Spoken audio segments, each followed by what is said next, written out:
Hey, what's up everybody? Welcome back to another Zenless reaction. Today we have Turn Heartbeats into Tempo. This one was requested by Raid Leader in the comments of the last video, and a lot of you wanted me to get to this one because I got to the other one. Redreaming was absolutely brilliant, so I'm expecting this one to be very much the same quality. It probably is the same producer if I'm being honest, but I've got to listen to it to see what it has in store, and without further ado, let's go! Ooh. Okay, never mind.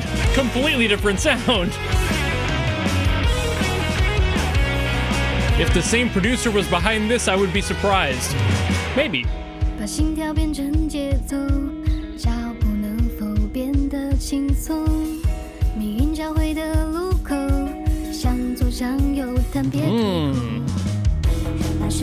I will look up the lyrics afterwards, don't worry. Gotta focus on the music. Ooh.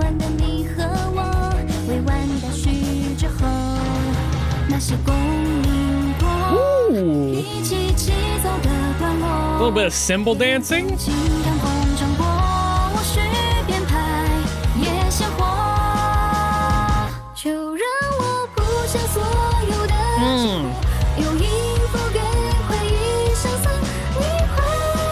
I love this like indie pop rock sound.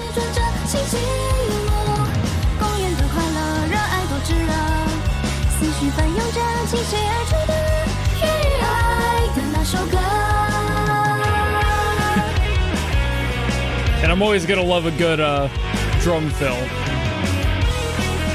But you're actually putting a lot of tom fills in here. Ooh. Halftime with like a, again, the drums. Hello. A lot of tom buildups.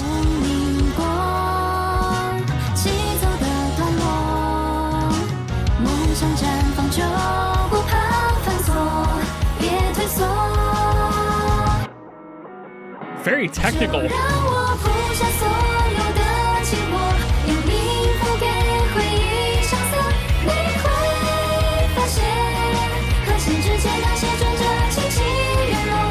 I'm air drumming. That's when you know it's good.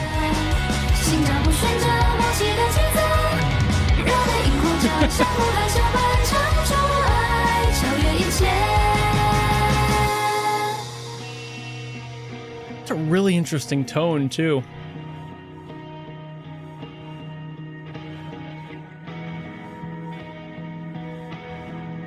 Kind of shoegazy in a way. Love is this word. Come on, the marching snare.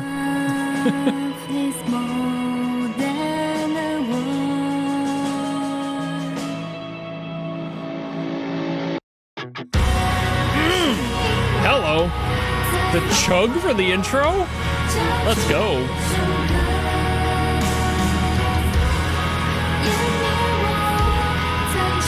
Huge vocal scope too. Broadening that a lot.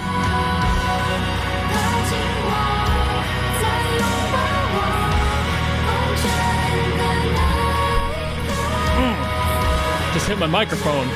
Drumming too hard.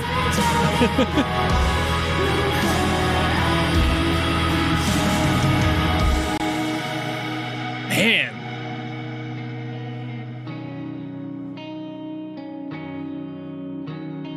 It's a really cool sound to this song.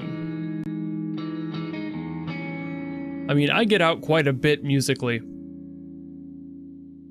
But this has something more to it. It just feels so authentic. I wonder if they got like an actual like indie group to do this instead of just a producer, but I wouldn't be surprised if it was just their amazing producers as well. So it really was just their amazing producers. I did not expect to see Sung Peiyan on this one, and he's the one that did I Ask, which is a completely different sound, albeit he did have some help with composition in here from Wutao. It's still like largely him in production and everything, so it's like, damn bro, like your flexibility, no wonder you work with Sanzi and the whole team there phenomenal. Oh my God. Like, this song has such a genuine feel to it. It sounds so much like something that you would get out of an actual band that's just doing gigs in a basement venue somewhere, you know? They just plucked him out, you know? Like, that's not what happened at all, though. It's just a guy who knows what he's doing. Sometimes that's all you need. This song, oh God, I'm gonna go on the music theory stuff especially, but just to get through the lyrics thing, because there's not too much going on there for me at least.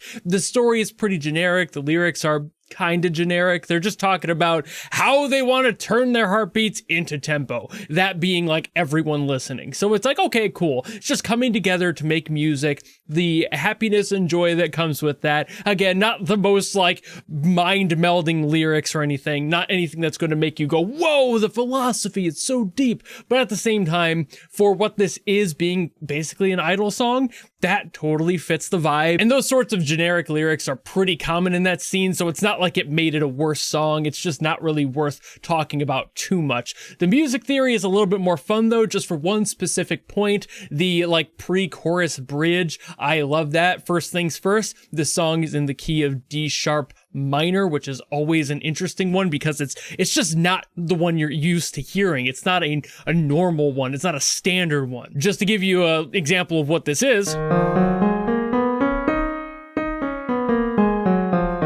I'm sure you can already tell, like, oh, that's a weird, interesting one. It is. It's using like all black keys except for 2 white keys in there, and that relationship, not good. Very tension heavy. So it's like, oh, there's a lot to explore in this song. And usually this one isn't used for things like this. Something where you want to have a brighter sound, something a little bit more full. There are those chords in there, of course, but at the same time, it's not the one you think of when you hear bright and happy. You would think of something that's more of a major chord, like a C or something, a scale in that range, not a minor one. So that's an interesting factor to start with, but then what they do when they start to bridge into the chorus, into the pre-chorus, they have this note relationship of,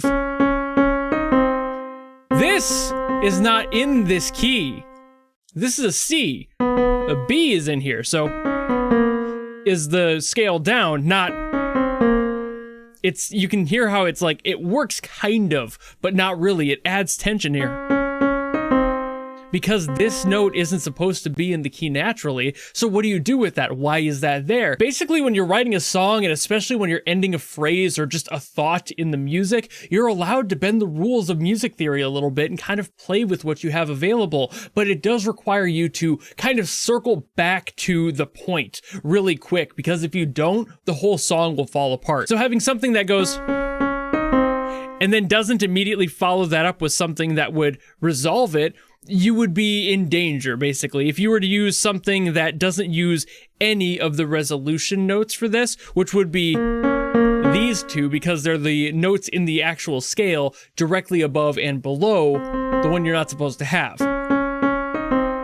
So you could just go down to here, or you could go back up to this one. And that's what they did here in order to close that book and make sure that the tension was relieved immediately. But instead of just going right back up to that C sharp there, we got that down low. They basically ended there, but then went on the bass notes, basically. That's kind of the core of the chords that follow it right after that. So in your brain, that tension doesn't hold too long, and it's able to relieve itself in the song as it continues onward. Again, if they didn't do that, if they did something that just didn't have any of those notes in it whatsoever, like if they went, like, that would be weird.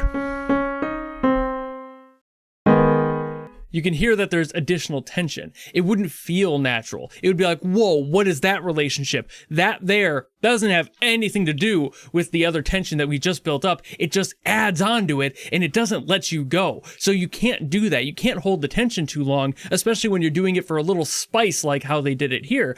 Otherwise, you'll just kind of confuse people. It won't sound good. It won't sound natural, and we crave that resolution in music. So being able to wrap that back around and go back down into the low to bring that up and just keep the bass line going to get all the rhythm section back on track is a very good way to answer all of that. Like a call and a response would have, a call needs a response. But having an incidental note like that, a modulation in order to affect it, it's like having a call from an unknown number. You're like, whoa, I don't know you. Do I want to answer this? Sometimes it might work out, but most times it's not gonna fucking work out. But now back onto the general vibes of it, I just love how this song feels. I really love how genuine this song feels. It has such an interesting approach to both its technicality, but also just how true it sounds. It sounds like some people would sit in a room and make this song. And I'm sure that that was intentional because the vibe of this song, the music video also supports that. It's just the feeling of, oh man, these people have a real feel for music. They know what they're doing, but at the same time, there's just something garagey about it. There's something that's like, we saved up enough money, we went into the studio, we got some recording time, and now we're putting this onto a disc, and we're gonna go hand it out on the street corner and hope somebody who listens to it and follows us on Instagram somewhere. You know, like, it's got just that exact energy, this small sort of energy, but at the same time, produced so well, with so many different varieties of things going on in there too. It's like, what the hell are you doing? It's so alive. It has so much adventure going on in the song. And I'm sure that's also supposed to parallel with the lyrics, just having that journey of becoming better musicians and becoming who they want to be and learning through each other in order to do that and supporting each other.